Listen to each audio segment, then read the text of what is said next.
Bonjour, Madame Blue here, and I am back with another video. And we're still in quarantine, so I'm still not at the shop. And today we are going to talk about oils. You know, it's been a long time since I made a video for my black hair care series because I don't know what y'all don't be knowing until I see something on the internet and I'm like, oh, they don't know what they're talking about. So yeah, you know, I just don't know what to talk about. But today we're going to talk about oils because everybody loves oils, and I'd be like, for why? So I'm not going to talk about all the oils in the world because it's just too many. And I recorded this whole video twice yesterday, got ready to edit it, and I was like, nah fam, one, you talking too much, and two, you're not cute. So the oils we are going to talk about today are going to be coconut oil, olive oil, argan oil, grapeseed oil. I tried to remember off the top of the dome, especially since I recorded this yesterday, but I can't remember. Did I say them all? Coconut, olive, almond oil. Now these seem to be what's most used by the world, so that's why I chose to talk about them. Now let me start by saying, oil in no way, shape, or form moisturizes or hydrates hair.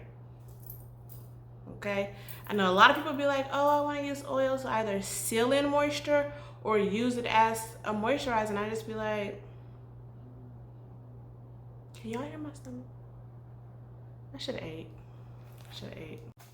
Now I'm going to try to explain what oils do without being too techy with the wording, but some things, it is what it is, and you just gotta say it the way that it is. So most oils just sit on top of the hair, meaning they just coat the hair strand, meaning they have no value whatsoever. And sealing in moisture, we'll get into that later. So of the oils that actually penetrate the hair, the ones I mentioned, coconut oil probably penetrates the hair the best. And whether or not an oil penetrates the hair depends on what is called their carbon chain length. And it has to be, I do have my notes here, but I hate having to look down. It has to be less than 18 carbon chain lengths in order to be able to penetrate, be small enough to penetrate through the hair. And depending on the oil and where the oil is sourced from, that can vary. So like olive oil, sometimes can penetrate through the hair, and sometimes it just coats the hair.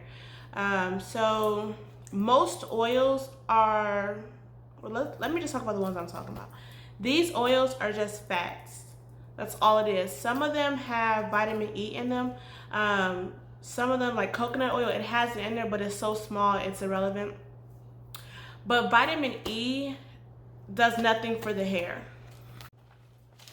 So what vitamin E does, it is helps with cell metabolism, and it decreases the aging of cells.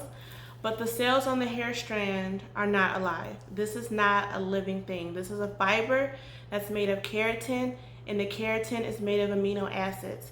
This is not a living, breathing thing. So if anything, vitamin E would help with the hair bulb, the hair follicle. That's where the life is, not on the hair strand that goes through the scalp. So really, there's no point. Like most things online were from bloggers, no facts, just opinions. And most of them dealt with how how oil affects the scalp. Not really the hair, because it does nothing for the hair. I don't care what y'all say. I know some people are not gonna agree because y'all love oils, but it's like, for what? So it depends on the composition of the oil. If it's high in triglycerides or monosaturated lipids, then I have to make sure I said that right. Then it can perhaps penetrate through the hair. Some oils do better with heat. And lipids are the fatty acids that's in the oil. And the main ones that are in the oil, that all these oils have in common, are lauric acid, caprylic acid, palmitic acid, stearic acid. That one I don't think I pronounced right. Linoleic acid. I should look these up. And oleic acid. And a lot of these oils are too heavy for anything. Like, why are you putting this heavy? Like, I'm not about to go and get some extra virgin olive oil and put it on my hair. I put it on my scalp when I make oils, or like when I have braids, but I'm not about to go put it on my hair for what? Let me stop. All it's doing is taking up space. It has no value whatsoever to the hair. Now, some blog sites will say that it can help repair hair, can help with split ends, it can help with dull hair, brittle hair. Brittle hair most likely means there's a protein deficiency. Because even if your hair is dry from lack of hydration and moisture, brittle hair is something different. Like, I don't know if y'all ever dealt with brittle hair, but brittle hair can happen from usually over-processed chemical services. Like, the hair is like a broomstick, trash. It's trash. So that's a protein issue. Oils don't help with protein. There's no amino acids in any of the oils that I researched. There's nothing in there but fat and sometimes vitamin E. And again, this is not a living thing. So you need to treat this based off what it's made of and what's missing. And it's not oil. So again, this oil is in the hair. It's taking up space.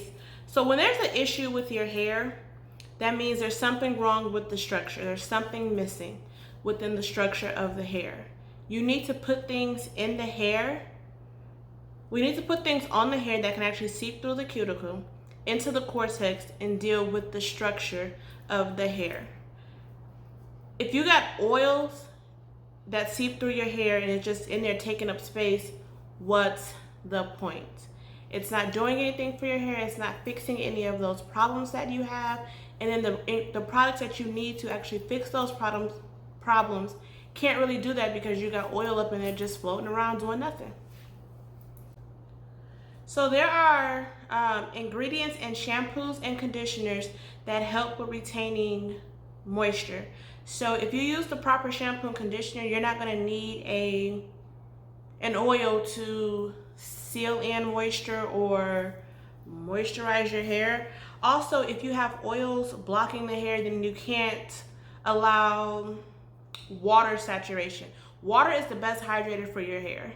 If you got your hair full of oils, where the water gonna go? Also, you have hair where your cuticle is already closed. You have a tightly closed cuticle. So already it's hard for moisture to get into the hair. Then you're gonna put something that coats the hair even more. You about to have dry, crusty hair. No point. No point. Speaking of hair oil that coats the hair, most oils coat the hair. Like jojoba oil, mineral oil, if you're using the right styling product, you don't need to seal in that product with oil. Even when hairstylists are doing hair, you might see them use some type of serum, which is usually silicone based, or some like an argan oil, but they use a very small amount. Like literally, if you look at any of my tutorials where I do silk presses, I probably use a dime size for the whole entire head. And that's really as a heat protectant, and it gives the illusion of shiny hair. Now the hair already be shiny because I know what I'm doing, but it just helps with shine. Oil gives the illusion of healthy shiny hair because it's coating the hair. It's allowing for the cuticle to look nice and smooth. If the cuticle is how it should be, then you're gonna have nice shiny hair. So oil gives the illusion of that. Oil seeps into the hair, those that do seep into the hair, and temporarily fixes things, giving an illusion. It's all an illusion. So what's the point? And also, if we do what we are supposed to do, then our bodily functions will work as they should. Your scalp already produces sebum, which is oil, and that oil already coats your scalp and hair strand. So why are you adding more oil to something that's naturally happening? Why? If anything, these oils can be used as carrier oils to mix with essential oils that can promote hair growth, but you would put that on the scalp and you need to make sure they penetrate through the skin. Totally different from the hair. It has no value for the hair strand. So I'm done. I think I did a lot better because I was talking too much yesterday. So just to reiterate, oils have no value. They either seep through the hair and just take up space. I'm staring at my neighbors. Or it coats the hair and it blocks what needs to be done. It blocks taking moisture from the air naturally. It blocks you putting water in your hair if you decide to wet it and refresh and cold wash. Okay. If you have dry, brittle, ashy, dusty hair, you either have a protein deficiency or a moisture hydration issue. Oil's not gonna solve that. If you're hydrated, like I am now, my water's over there, I'm thirsty. You're gonna drink water, not olive oil, not coconut oil, not grapeseed oil. You're gonna drink water. The same with your hair. If your hair is hydrated, you have to put water on the hair, in the hair I should say, not oil. If you need moisture, then you need to use products that help with moisture. Okay, that's it, y'all. I hope I made sense. I hope this was beneficial to you. Some of you will not agree, and that's totally fine. I'm not here to make people agree with me. I'm here to just provide information. I do know a little something about something. I'm not a hairstylist that just plays in people's hair. I don't do that. I actually love hair. I love all things hair, and I'm tired of us not knowing anything. So, I just give the information the best way I know how. I'm just trying to help folk. So you don't have to agree with me. That's okay. If you love oils, tell me why in the comments. And thank you for watching. Make sure to like, subscribe, share, all that good stuff. Check out all my other videos in my black hair care series and all my tutorials. I have shampoo videos, how to shampoo, how to blow dry, different hairstyles, how to shampoo your weave, review about that weave life. So yeah, that's it. Thank you guys for watching. TTYL.